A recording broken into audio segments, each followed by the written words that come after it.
यूआईडीए पक्षरु आसीची आधार card को नहीं बहुत ही बड़ अपडेट। जब किसी नुआ अपडेट रही से बाबद में समस्ते जानी रखा जरूरी।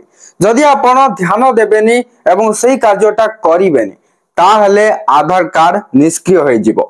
तेरे कौन एमती अपडेट आसी चलतु आग को वीडियो रे जानिबा पूर्व वीडियो को गोटे लाइक करंतु एवं चैनल को न आस्थिले एवं चैनल को सब्सक्राइब करी बेल आइकन को प्रेस करी ऑल रे क्लिक कर रखिबा को जमारू भी भूलंतु नहीं। यूआईडीएआई 7 वर्षरु अधिक बयसर पिलामानक पई आधार बायोमेट्रिक अपडेट बाध्यतामूलक करिछि। 5 वर्षरु 7 वर्ष बयसर पिलामानकर बायोमेट्रिक अपडेट मागणा रे होई परिबो।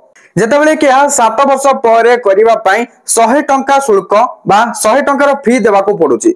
जदि आधार अपडेट समय मध्यरे करा न जाय तेबे पिलामानकर आधार निष्क्रिय होई पारे। तेणु पितामाता को शीघ्र यह करने अपील करा जायछि। भारतीय स्वतंत्र परिचय कर्तृपक्ष बा यूआईडीएआई पक्षरु कहा जायछि जे 7 वर्ष बयसरु अधिका बयसर पिलांक आधार रे बायोमेट्रिक सूचना अपडेट करिबा बाध्यतामूलक। एने इलेक्ट्रॉनिक्स और सूचना प्रजुक्ति विद्या मंत्रालय सूचना देछि।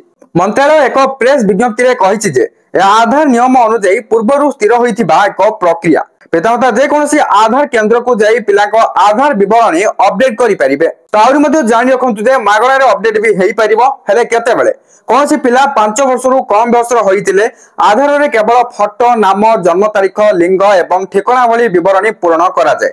पिलार परिपक्वता हेतु सही बयस रे आंगुठी छाप एवं आखि स्कान बा आइरिस निया जाई न थाए। किंतु पिलाटी 5 वर्ष बयस हेबा मात्रे ताको तार आंगुठी आखि स्कान एवं आधार रे फोटो अपडेट करिया को पड़ी थाए। याको प्रथम बायोमेट्रिक अपडेट बोली कहा जाए। तो एबे जो आधार को नहीं अपडेट आसीची 5 वर्षरु अधिक बयसर पिलांक पई आसीची। तबे आपण देखिया को पाउथुबे बायोमेट्रिक करिया ने अपडेट आसीची। जदि एही अपडेट 5 रु 7 वर्ष मध्य रे करा जाए तेबे यह संपूर्ण मागणा रे होई परिबो। आ जदि आपण 7 वर्ष पर अपडेट करिया पई चाहउछन ताले केवल आपण को 100 टंका चार्ज करा जाए। तो आपण जानि रखु जे ए अपडेट आवश्यक काहे कि आवश्यक जदि बाध्यतामूलक बायोमेट्रिक अपडेट समय मध्य रे करा न जाए तेबे पिलार आधार नंबर निष्क्रिय होई जिवो। तेणु करी यह अपडेट करिया पई कोहा जाउची। नियमित एवं सठिक बायोमेट्रिक तथ्य पिला पे अनेक सुविधा हेबो। जेमिति कि स्कूल प्रवेश हो कि परीक्षा पंजीकरण हो कि छात्रवृत्ति हो कि सरकारी प्रत्यक्ष लाभ स्थानांतर बा डीबीटी इत्यादि भली हो। तेणु यूआईडीएआई पितामाता को प्राथमिकता रे सेमानकर पिलामानकर आधार विवरणी अपडेट करिबाकू अनुरोध करिछि।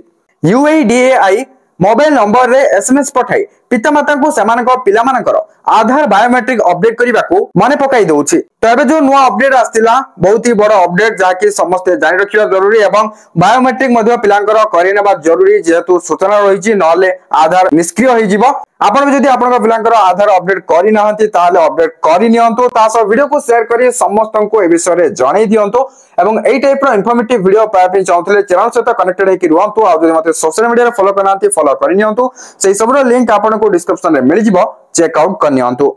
Thank you for watching.